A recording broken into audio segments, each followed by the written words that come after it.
Henker que vive duas vezes. História paralela capítulo 46 Casamento, 1. Haha, meu Deus, esse seu lado pode ser genético também. Rhea foi a primeira a quebrar o silêncio. Ela cobriu a boca enquanto ria, olhando para Cronos por algum motivo. Cronos se virou como se tentasse evitar o olhar de sua esposa. Yeon-woo ficou desconfiado, falando, você. Não, não é nada.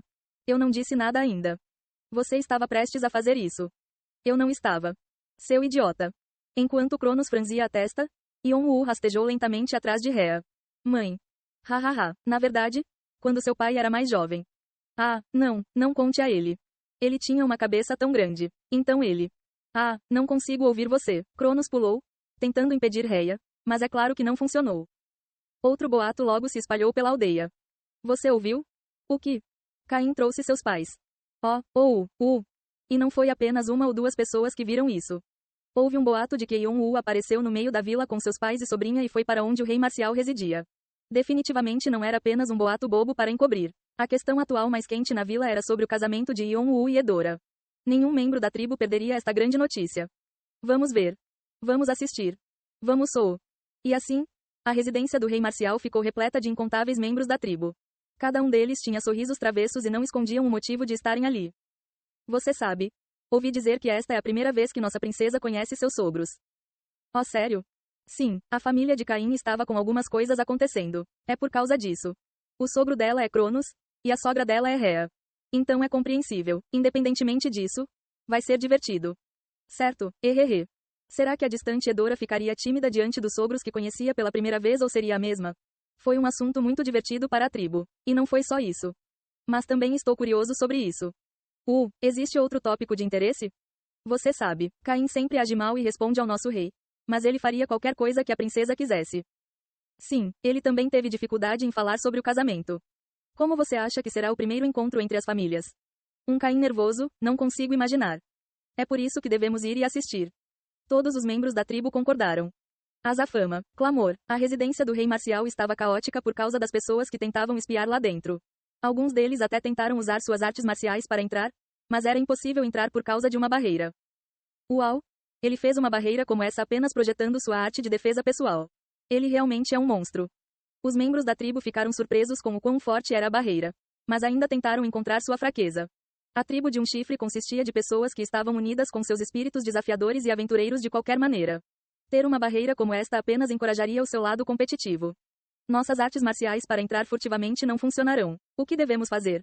Deveríamos apenas decompô-lo? Como? Esse monstro desumano até transcendeu desta vez. Devo usar energia de espada?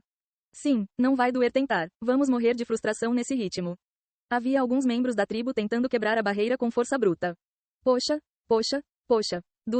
Mas é claro que, quando o fizeram, foi criada uma energia oposta e eles foram arremessados para trás com um impacto que foi várias vezes mais forte do que o que haviam infligido. Keg. Como esperado, isso não é fácil. Ainda. Nada pode me parar. Como sempre, vou encontrar uma maneira de superar esse obstáculo. Olá. Os membros da tribo falaram como se fossem mercenários tentando invadir o castelo de um rei demônio e colidiram contra a barreira. Alguns deles falaram vitoriosamente sobre como conseguiram durar mais alguns segundos ou deixar um minúsculo estalo.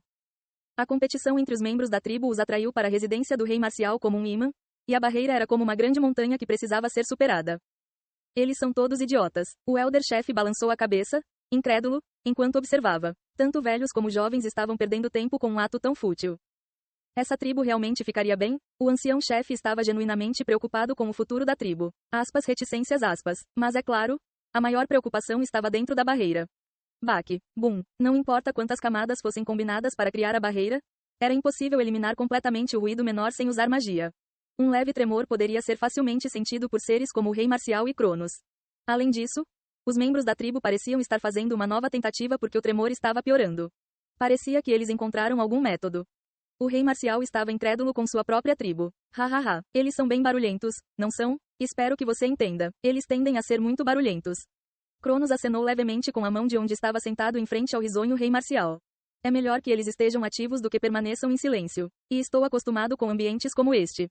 Cronos gostou da tribo de um chifre. Isso o lembrou do Olimpo de quando ele era mais jovem. Na época do governo de Urano, quando não fazia muito tempo que todas as forças estavam unidas, nunca houve um dia de silêncio. Nunca houve uma guerra civil graças a Urano, mas frequentemente ocorriam pequenos conflitos. Urano usou isso de forma positiva para elevar o moral do Olimpo. As razões podem ser diferentes, mas o Olimpo e a tribo de um chifre eram semelhantes. Membros da tribo de sangue quente, uma atmosfera competitiva e uma sociedade de espírito livre. Cronos gostou de tudo. Se Rhea e Yon-Woo não estivessem aqui, ele esqueceria de ser educado e sairia com os membros da tribo. Esse cara parece ter se tornado diferente também. Cronos sentiu o espírito competitivo adormecido dentro dele acordando lentamente. Ele ainda se lembrava do homem que nem piscou diante dos exércitos de Asgard e derrotou todos eles rindo. Como colega artista marcial, ele naturalmente sentia respeito. Claro, o rei marcial aqui era mais um vestígio do que o verdadeiro rei marcial, mas ele ainda parecia o rei marcial aos olhos de Cronos. É um dia de comemoração. Quer uma bebida? Você tem uma boa bebida? Há alguns que venho guardando há dias como este. Hehehe. Isso é. Você tem um bom olho, sogro. Sim, é vinho de macaco. Uma bebida tão preciosa. Pop. No momento em que a garrafa foi aberta, um forte aroma frutado foi liberado. O rei marcial sorriu com confiança e Cronos engoliu em seco. Os dois começaram a conversar animadamente, e Rhea e o médium psíquico sentaram-se educadamente e falaram sobre o casamento de seus filhos. Quando deveria ser o casamento? Um dia auspicioso seria adequado. Que dias são auspiciosos para a tribo de um chifre? Falaram em marcar a data, a casa do recém-casado, o dote e as joias. Yon-Woo e Edora tiveram dificuldade em acompanhar. Como era a primeira vez que se casavam, eles tiveram que deixar tudo para os pais. Para ser exato, suas mães cuidariam de tudo. Na verdade, Yon-Woo e Edora só queriam um casamento simples. Mas como este também era uma união do Olimpo e da tribo de um chifre, eles não poderiam ignorar este grande evento. Você criou uma filha tão linda. Como ela é tão bonita e gentil. Quando a conversa estava quase encerrada, Rhea olhou para Edora com olhos calorosos. Ela parecia adorar sua futura nora. Rhea já havia lhe dado permissão silenciosamente para se casar no momento em que viu Edora cumprimentá-los educadamente imediatamente após entrarem na aldeia. Claro, como Yon-Woo disse que gostava de Edora, Rhea não tinha nenhuma intenção de sugerir algo contra, mesmo que não estivesse satisfeita.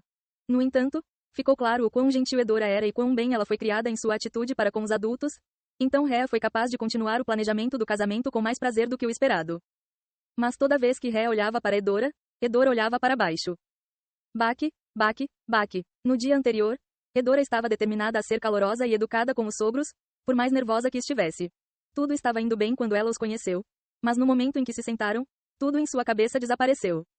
O que devo fazer? Edora agradeceu, mas foi difícil dizer mais alguma coisa. Ela questionou se o que disse poderia ou não ser ofensivo para seus sogros e repetiu tudo várias vezes em sua cabeça para não dizer nada que manchasse a reputação de seus pais. Ela estava tensa de nervosismo. Mas, Orabon não parece nem um pouco afetado. Yon-Woo estava sentado com o rosto sereno. Ele não entrava na conversa para não atrapalhar as discussões dos pais. Mas sempre que o clima ficava estranho, ele trazia um ponto de partida apropriado para fazer as conversas fluírem naturalmente. Ele é incrível. Ele não parecia nem um pouco nervoso. Antes de hoje, ele parecia ansioso, mas será que se sentia mais à vontade agora que estavam fazendo a coisa real? Edora assentiu, pensando em como isso era típico de Yon-Woo. Mas então Edora viu como a mão de Yon-Woo tremia ligeiramente. A água em seu copo estava levemente ondulada. Ele parecia normal por fora, mas na verdade estava mais nervoso do que ela. Edora sorriu, achando-o adorável por tentar não demonstrar sua ansiedade. Graças a ele, Edora se sentiu menos nervosa e entrou na conversa com mais conforto. A mão de Yon-Woo continuou a tremer até o fim. Ei pessoal, antes de vocês irem, não se esqueçam de se inscrever no canal e deixar aquele like maroto se gostaram do vídeo. Isso ajuda o YouTube a dar mais alcance ao canal. Ativem o sininho para não perder nenhuma novidade. Muito obrigado pelo apoio e até a próxima.